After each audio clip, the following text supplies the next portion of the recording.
At last, the day arrived when I could escape the constant sight of your face. Those freeloaders, who did nothing but consume without contributing, needed to go. They should be grateful for the charity they've received all this time. Understood, I declared. I won't be coming back.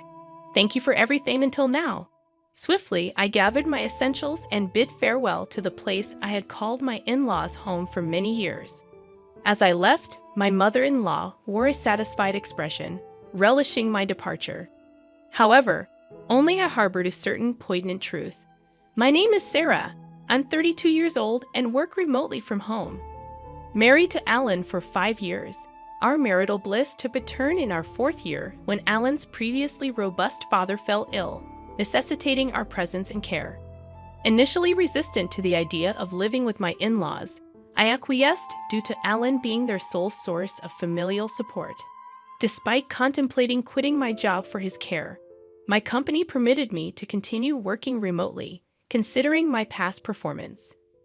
The complications with my in-laws began immediately, familiarizing me with the notorious mother-in-law and daughter-in-law dynamic. Sarah, hurry up and tend to the cooking and cleaning. How long will you be lazy, avoiding your household duties? Scolded my mother-in-law. I'm working right now. What are you talking about? I'm always clicking away on the computer, I retorted. The truth was, amidst household chores and caring for my ailing father-in-law, I utilized my skills to regain my pre-crisis salary. After about 3 months of intense effort, when my earnings matched their previous peak, I felt genuine joy. However, the reason for my relentless dedication lay in the financial reality. Alan's income alone couldn't sustain us. Despite my hopes that life would finally ease up, the struggle continued. I contemplated setting aside some savings, but inexplicably, circumstances grew increasingly challenging. It felt as though the funds in my wallet were in a constant state of decline. Intrigued by this, I scrutinized our expenses and discovered that Alan had been indulging in lavish spending.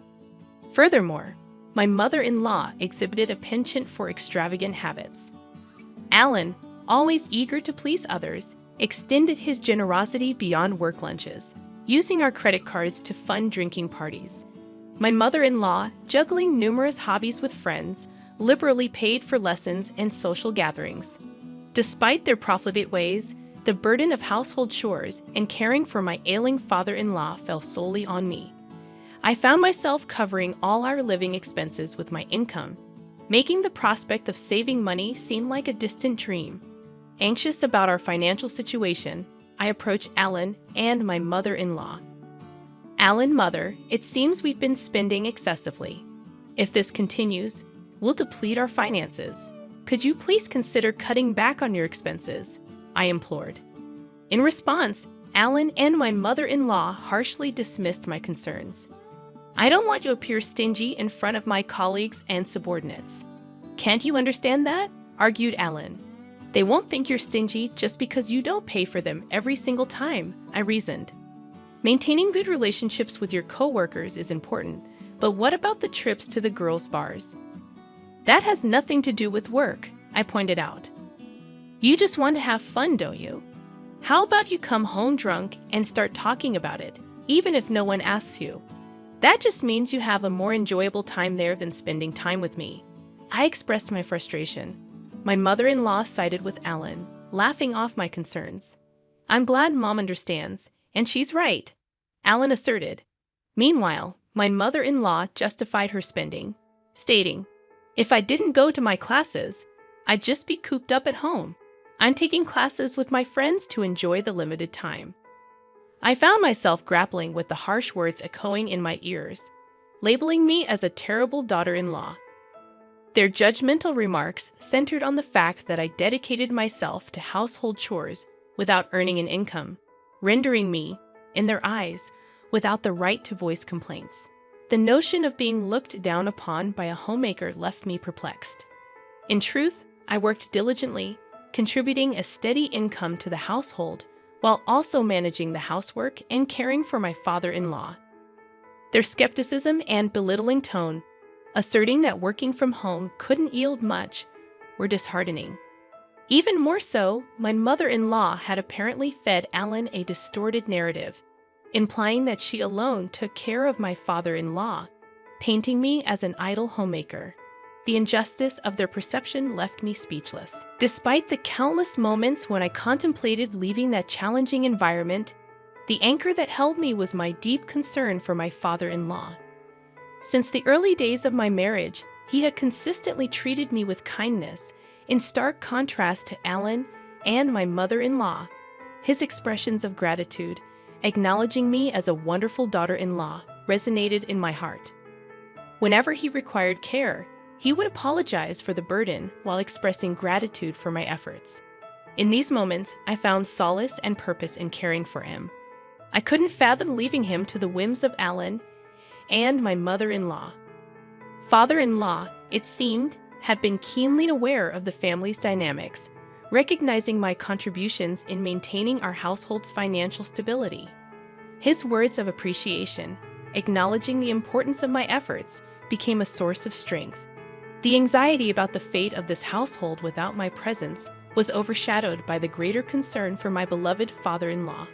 Thus, I made the decision to personally provide dedicated care until my father-in-law's passing a year later. The somber occasion of his funeral became an emotional battleground for me. Despite my heartfelt grief, my tears were met with disapproval. "Why are you crying so much, Sarah? Father-in-law has passed away. Isn't mourning like this natural?"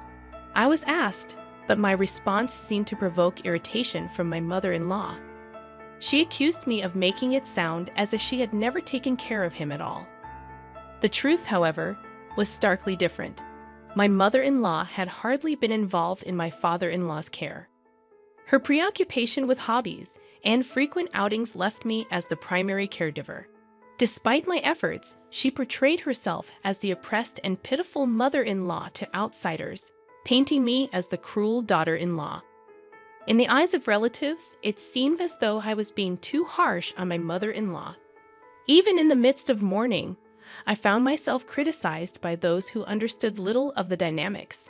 Frustrated, I chose to distance myself from the relatives. However, this move did not go unnoticed by Ellen, who approached me with complaints. "You embarrassed Mom in front of everyone," he accused. "That doesn't make any sense. I was only crying about father-in-law's death. Despite that, your mom told me it was strange for me to cry. I never said she hadn't taken care of Dad at all. I just talked about mourning the loss of my father-in-law, whom I had always cared for," I defended myself. In the escalating argument, Ellen accused me of insulting his mother and suggested that if it bothered me so much, I should have cared for his father myself. The clash intensified, prompting the intervention of relatives who finally put an end to our quarrel. Following that incident, I maintained complete silence with my husband. After the funeral proceedings concluded, a lawyer arrived to discuss the inheritance. The lawyer began, "I'd like to discuss the contents of the will regarding your late father's estate. Firstly, to the wife and daughter-in-law Sarah, he's left half of his cash to each of you. To his son Ellen, he's left ownership of the family land and home." My mother-in-law questioned, "What if Alan gets the land and the house? Doesn't that mean all the other assets go to the wife? Why is Sarah receiving an inheritance? She's not related by blood." The lawyer responded, "Your husband was deeply grateful to Sarah for the dedicated care she gave him. He wanted to express his gratitude by giving her part of the inheritance. This decision cannot be changed." Unable to accept this, my mother-in-law accused, "I can't believe it. You were caring for him just to get the inheritance, weren't you?" I defended myself, explaining, "I had a good relationship with my father-in-law since I got married. I took care of him to express my gratitude." My mother-in-law continued with her accusations, suggesting it was psychological abuse. Frustrated, she eventually gave up, and the lawyer continued, "So that was Dad's decision. It's gratitude for Sarah's caring, right? If that's the case, then we have no choice but to follow it. May I continue?" As the lawyer proceeded, my mother-in-law's discontented expression turned into a smile, and she exclaimed, "Yes, that's great. I understand. Confused, my husband questioned her. What do you mean? But my mother-in-law seemed pleased and explained, now that Dad's living is over, it's no longer necessary to rely on Sarah. Her inheritance is nothing more than severance pay. We don't need her in this house anymore. My mother-in-law had misunderstood my father-in-law's will, just as he had intended. In truth, he had discussed this plan with me before his passing. He wanted me to be free from the constraints of this house after his demise. Using the will, he cleverly deceived my husband and mother-in-law, making it seem natural for me to leave, just as he had planned. My mother-in-law, misinterpreting my father-in-law's intentions, saw the will as an opportunity to eject me from the family. Concealing my actual desire to leave, I responded to her shock by saying, "Father-in-law, why would you treat me like this? Even to Dad, I was just someone taking care of him. Ellen, you can't understand Sarah anymore, right? Why don't you just divorce her?" Looking at Ellen with tearful eyes, I pleaded, and after contemplating for a moment, he agreed. "You know what? Let's get a divorce. I've inherited the family home and land, and Mom got some money too. There's no longer any need to worry about living, so there's no problem if Sarah goes." "What do you mean by that?" "Just what I said. I feel bad for asking, but could you leave our house and agree to the divorce?" Understanding that there was no place for me there anymore, I agreed. "Understood. I guess there's no place for me here anymore." With a hint of restraint, I retrieved a document from the drawer and handed it to my husband. It was a notice of filing for divorce, prepared after our previous argument. My husband promptly signed it, expressing, "Finally, I don't have to deal with you anymore. A non-working freeloader should just get out. You should be grateful for us having put up with you, a total freeloader. Is that so?" "Okay, I understand. I'll leave. Thank you for things up to now." As I left, my mother-in-law appeared elated, unaware of what would transpire in the future of their house. Once out of their home, I wasted no time and immediately submitted the divorce notice to the city hall. Arriving at the apartment I had rented in advance, the spacious room echoed with my joy as I exclaimed, "Finally, I can be by myself. This is great." I felt overwhelmed with joy to be liberated from a challenging marriage. My heartfelt gratitude extended to my father-in-law for devising the plan that enabled my escape from my in-laws' home. Subsequently, I embraced a comfortable life living on my own, appreciating the newfound freedom and the ability to continue working remotely, a skill I had cultivated during my time at my in-laws' place. Having honed my time management skills, work flowed smoothly and my income increased, allowing me to lead a comfortable life free from interference. However, my peaceful existence took an unexpected turn when my ex-husband, Alan, called me out of the blue. Perplexed, I questioned, "It's been a while. Why are you calling me? Weren't you the one telling me to disappear?" "Sarah, please help us. We're in a pinch," Alan pleaded. I chuckled, finding the situation ironic. "What kind of joke is this? My salary hasn't changed, but for some reason, you're running out of money. We can't live like this." With a laugh, I decided to deliver the final blow. "That's because you no longer have my income to support you. You squandered your entire salary on yourself. Maybe it's about time you and your mother learned some financial responsibility as adults." Confused, Alan asked, "What do you mean? You still don't get it?" I clarified. "While you were living lavishly, my salary was the one paying for our living expenses. At that time, I was making about $4,800 a month.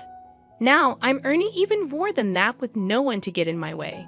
Expressing frustration, Alan pleaded, "Sarah, can't we start over? It was a mistake to let you go. I want to make things right again." I scoffed. "It's obvious you're after my income. Don't be ridiculous. I never want to see your face again. What happened to the inheritance your mother received? With that amount, she should be living comfortably." Alan confessed, "It's about to run out. We spent it on a shopping spree, overseas trips, and half of it disappeared in the casino." Unmoved, I retorted, "A foolish mother breeds a foolish son. I have nothing more to say to you. I'm a stranger now, and I can't do anything for you, nor do I want to." Desperate, Alan implored, "Don't be so heartless. Help me. This has nothing to do with me. There's nothing more to talk about." I'm hanging up. "Don't call me again," I declared before ending the call and promptly canceling the contract for the mobile phone I was using. A year later, passing by my mother-in-law's house, I discovered it had become an empty lot, likely sold due to financial struggles. Unperturbed, I continued with my newfound spare time, attending a wine class I had long been interested in. There, I met a man 2 years my senior who took me seriously. After a year and a half of dating, we got married. He is the ace of a well-known company, humble despite his high salary, with a warm and wonderful character. We respect each other's careers, leading to a fulfilling married life. Reflecting on these changes, I can't help but feel that this retribution was, in a way, a gift from my father-in-law.